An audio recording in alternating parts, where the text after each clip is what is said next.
प्यारे बच्चों, आज जो हम टॉपिक पढ़ने जा रहे हैं वो है कोशिका भित्ति। जैसे कि आपको यहाँ पर दिखाई दे रहा है कोशिका भित्ति। कोशिका भित्ति होती क्या है? अभी हमने प्लाज्मा झिल्ली के बारे में पहले पढ़ा है कि प्लाज्मा झिल्ली जो होती है वो कोशिका के बाहर की एक कवरिंग होती है जो कि कोशिका को बाह्य वातावरण से बचाने का कार्य करती है। परंतु जो पादप कोशिकाएं होती है यानी जो पौधों की कोशिकाएं होती है उनमें प्लाज्मा झिल्ली के अतिरिक्त एक और परत पाई जाती है। ये कुछ ऐसा ही है जैसे हम किसी चीज़ को डबल पैकेट में डाल दें, यानी एक बार हम उसको पैक करें फिर दोबारा हम उसको एक पैकेट में और पैक कर दें अतिरिक्त सुरक्षा के लिए। तो पादप कोशिकाओं में भी अतिरिक्त सुरक्षा के लिए एक अतिरिक्त भित्ति होती है, कवरिंग होती है। इसी को ही हम कोशिका भित्ति कहते हैं। ये किसकी बनी होती है? ये बनी होती है सेल्यूलोज की। सेल्यूलोज जो है कार्बोहाइड्रेट है, यानी जो भोजन में हम पोषक तत्व देखते हैं उनमें से एक प्रकार कार्बोहाइड्रेट भी होता है, पहला प्रकार। तो सेलुलोज जो है कार्बोहाइड्रेट का एक प्रकार है। सेलुलोज एक जटिल पदार्थ है। जटिल पदार्थ का मतलब ये है कि ये आसानी से पचाया नहीं जा सकता है। और जब पचाया क्यों नहीं जा सकता? क्योंकि इसको तोड़ना आसान नहीं है। शरीर के अंदर जब हम इसको खाते हैं या फिर हम इसको लेते हैं शरीर के अंदर भोजन के रूप में, तो इसको पचाना आसान नहीं है। तो इसी जटिलता के कारण पौधों के अंदर ये क्या करने में सहायता करता है? जो पादप कोशिका होती है उसको अतिरिक्त मदद देता है। किसमें? उसको सुरक्षा प्रदान करने में या दृढ़ता प्रदान करने में। तो पौधों को संरचनात्मक दृढ़ता प्रदान करने के लिए उनमें सेल्यूलोज से बनी एक अतिरिक्त परत पाई जाती है जिसे कि हम कोशिका भित्ति कहते हैं। अब ये काम क्या करती है? तो कोशिका भित्ति बच्चों एक प्रक्रिया में काम आती है जिसे परासरण कहते हैं। ये हम पहले भी पढ़ चुके हैं। परासरण मतलब कोशिका द्वारा जल की हानि या जल को लेना। तो होता क्या है, जब हम कोशिका को ऐसे माध्यम में रख देते हैं जहाँ की सांद्रता बहुत ज़्यादा है, यानी वहाँ बहुत ज़्यादा नमक है उस माध्यम में, और हमने उसमें कोशिका को डाल दिया, तो इससे क्या होगा? कोशिका के अंदर का ज़्यादातर जल बाहर चला जाएगा, यानी बाह्य वातावरण को चला जाएगा। अब इसमें कोशिका में क्या हो जाएगा?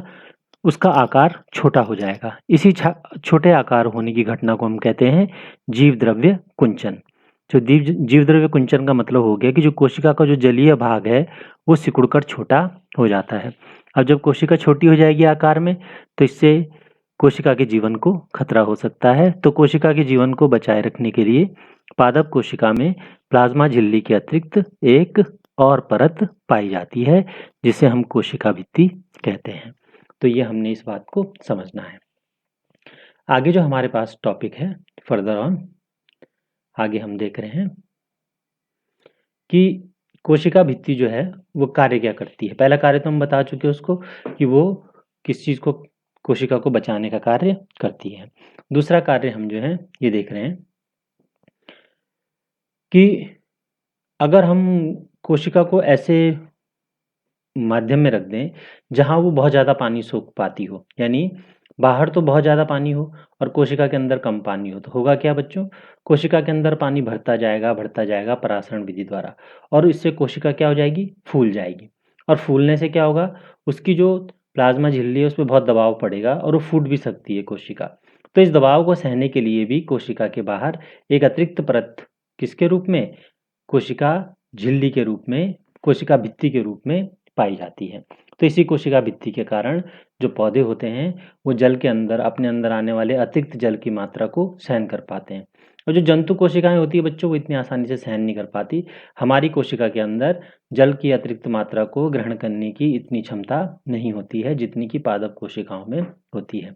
इसके अलावा जो कोशिका भित्ति होती है वो जो बाह्य वातावरण में आने वाले कवक, बैक्टीरिया वगैरह होते हैं या वायरस होते हैं, उनसे भी किसको बचाती है? कोशिकाओं को बचाने का कार्य करती है।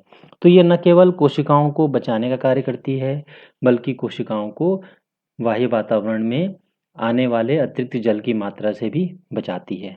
बीमारियों से नहीं बचाती। कवक और बैक्टीरिया जो होते हैं वो क्या करते हैं? पौधे को बीमार करते हैं। पौधों में भी हम जैसी बीमारियां ही होती हैं, और हम जैसी बीमारियों से बचने के लिए पौधों को ईश्वर ने क्या दिया है? एक अतिरिक्त परत दी है उनकी कोशिकाओं में, जिससे कि वो ज़्यादा समय तक जीवित रह सकें।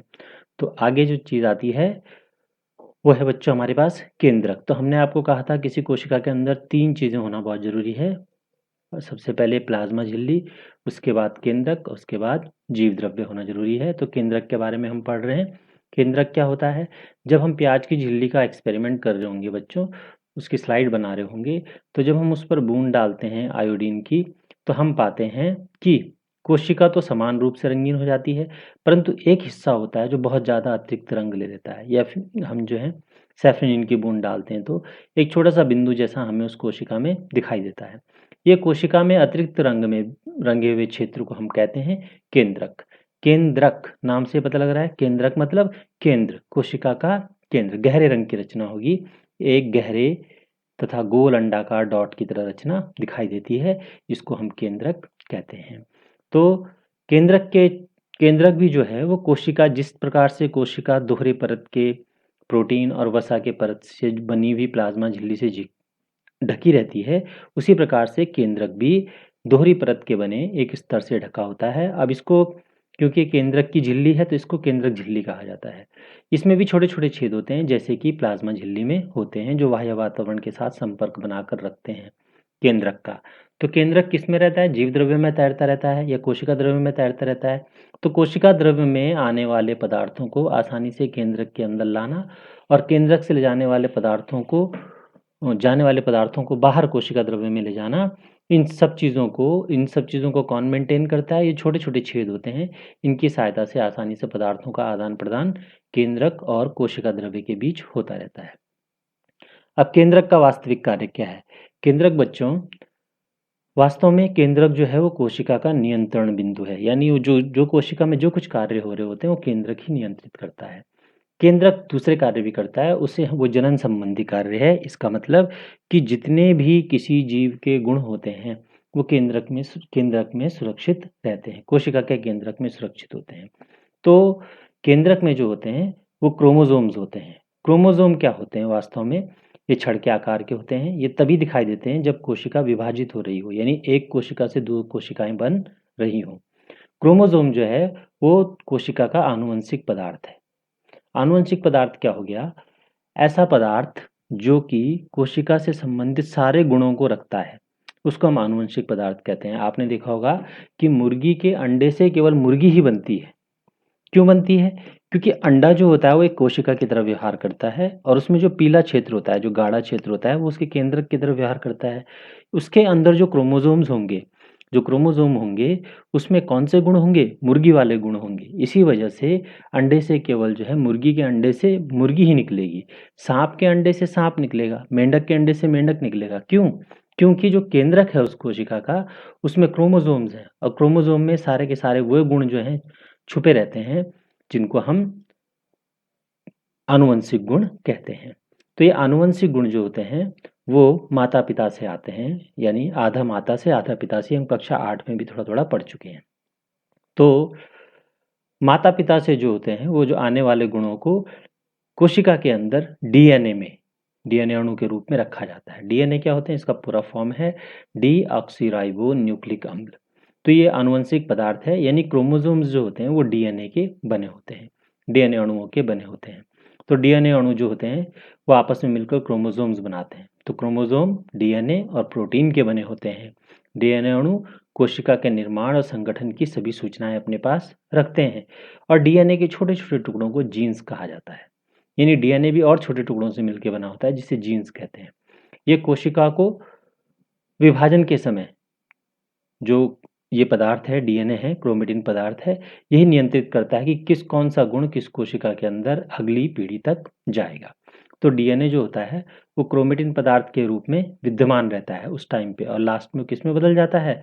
क्रोमोसोम्स में बदल जाता है। क्रोमेटिन धागा, देखो डीएनए जो है वो एक धागे की समान रचना है। क्रोमेटिन धागा जो होता है वो डीएनए का बना होता है। अब ये डीएनए या क्रोमेटिन धागा बीच बीच में से टूटकर एक नई रचना बनाता है जिसे हम क्रोमोसोम कहते हैं। ये क्रोमोसोम्स जो होते हैं ये वास्तव में क्या हैं? ये डीएनए के छोटे छोटे खंड हैं। तो सबसे पहले हो गया जीन्स, जीन्स से मिलकर डीएनए और डीएनए से मिलकर क्रोमोसोम्स बनते हैं।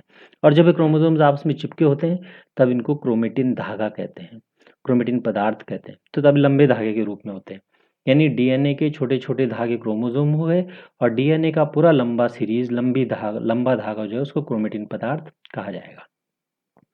तो केंद्रक जो है, सीधी बात है कि कोशिका विभाजन के समय जब दो नई कोशिकाएं बन रही होती हैं तो उसमें किसकी भूमिका होती है सबसे ज़्यादा? केंद्रक की भूमिका होती है। ऐसा क्यों? क्योंकि जो बनने वाली दो कोशिकाएं होती हैं उनको लगभग कैसा होना होता है? अपनी मातृ कोशिका की तरह होना होता है। जैसे एक अंडे से अगर एक चूजा विकसित हो रहा है तो उस चूजे को कैसे होना है? मुर्गी जैसा ही होना है। तो मुर्गी जैसा बनने के लिए उस जो अंडे के अंदर बार बार विभाजन होगा, वो अंडा विभाजित होकर चूजे में बदलेगा, तो उन गुणों को नियंत्रित करने का कार्य कौन करेगा? उस कोशिका में पाए जाने वाले केंद्रक करेंगे। तो कोशिका के विकास और परिपक्वन को निर्धारित करने के लिए कौन होता है? और इनकी सारी क्रियाओं को देखने के लिए कौन है? केंद्रक है। तो बिना केंद्रक के कोई भी कार्य कोशिका के अंदर नहीं हो सकता है। तो केंद्रक एक ऐसी रचना है जो कि सारी कोशिका को नियंत्रित करती है। और इसके अलावा कोशिका में कौन से पदार्थ बनेंगे, कौन से पदार्थ कोशिका को चाहिए आगे, उसका नियंत्रण भी कौन करता है? केंद्रक करता है। बच्चों, केंद्रक की उपस्थिति के आधार पर कोशिकाएं दो तरह की हो सकती हैं। एक वे कोशिकाएं जिनमें अस्पष्ट केंद्रक होता है और इस केंद्रक को केवल क्रोमेटिन पदार्थ कहा जाता है, केंद्रक नहीं कहते, क्रोमेटिन पदार्थ कहते हैं। और एक वो कोशिका हो गई जिसमें कि आसानी से आप केंद्रक को देख सकते हैं। तो जैसे आपको एक चित्र यहाँ पर दिख रहा है, प्रोकैरियोटिक कोशिका का एक चित्र आपको यहाँ पर दिखाई दे रहा है। इसमें आपको दिख रहा होगा कि ये जो क्षेत्र है यहाँ पर, इसके आसपास का क्षेत्र, ये क्षेत्र आपको क्या दिख रहा है? एक धागे के रूप में दिखाई दे रहा है। यहाँ पर क्रोमेटिन सूत्र है, क्रोमेटिन नहीं है ये धागा है केवल। ये देखो, ये क्षेत्र में आपको धागा दिखाई दे रहा है। तो इसमें जो केंद्रक है वो पूरी तरीके से क्या नहीं है? डिफाइंड नहीं है, मतलब उसकी सीमा पता नहीं है हमको। तो इस तरह के कोशिकाओं को प्रोकैरियोटिक कोशिका कहा जाता है या प्रोकैरियोटिक सेल्स कहा जाता है। अगर किसी कोशिका में केंद्रक पूरी तरह दृश्यमान हो, यानी पूरी तरह दिखाई दे रहा हो, और वो कोशिका की सारी सूचनाओं को अपने पास रखता हो, कोशिका को नियंत्रित करता हो, तो उसको हम कहेंगे यूकैरियोटिक कोशिका, यानी ऐसी कोशिका जिसमें कि केंद्रक पूरी तरीके से दिखाई दे रहा हो। तो यूकैरियोटिक कोशिकाओं में केंद्रक आसानी से पहचाना जा सकता है और प्रोकैरियोटिक कोशिकाओं में नहीं पहचाना जा सकता। दूसरा ये कि इसमें जो है, इसके क्षेत्र को केंद्रकाय कहते हैं, यानी केंद्रक का क्षेत्र कहते हैं, जबकि यूकैरियोटिक कोशिका में इसको साफ-साफ केंद्रक कहा जाता है। इसके अलावा इसमें केंद्रक में एक झिल्ली नहीं होती, केंद्रक झिल्ली नहीं होती है प्रोकैरियोटिक कोशिकाओं में, यानी इनमें केंद्रक किसी झिल्ली से नहीं ढका हुआ है। जैसे आपको दिख रहा होगा यहाँ पर कि इसमें केंद्रक के बाहर कवरिंग कोई नहीं है। जरा आप चेक करोगे यहाँ पर तो इसमें इस केंद्रक के बाहर आपको किसी भी तरह की कोई कवरिंग नहीं दिखाई दे रही है, बस ये गोल गोल धागे जैसी रचनाएं आपको दिखाई दे रही हैं।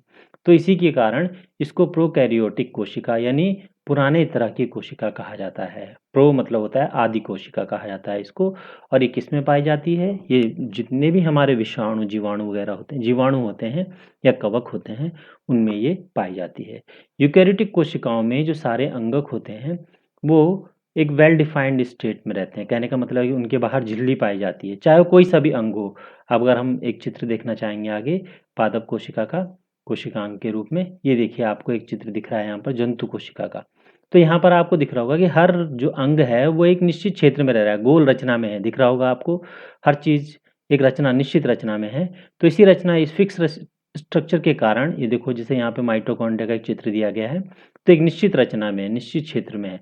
जबकि जो प्रोकैरियोटिक कोशिका होती हैं, इस तरह की रचनाएं उसमें नहीं पाई जाती, यानी झिल्ली वाली रचनाएं उसमें नहीं पाई जाती हैं।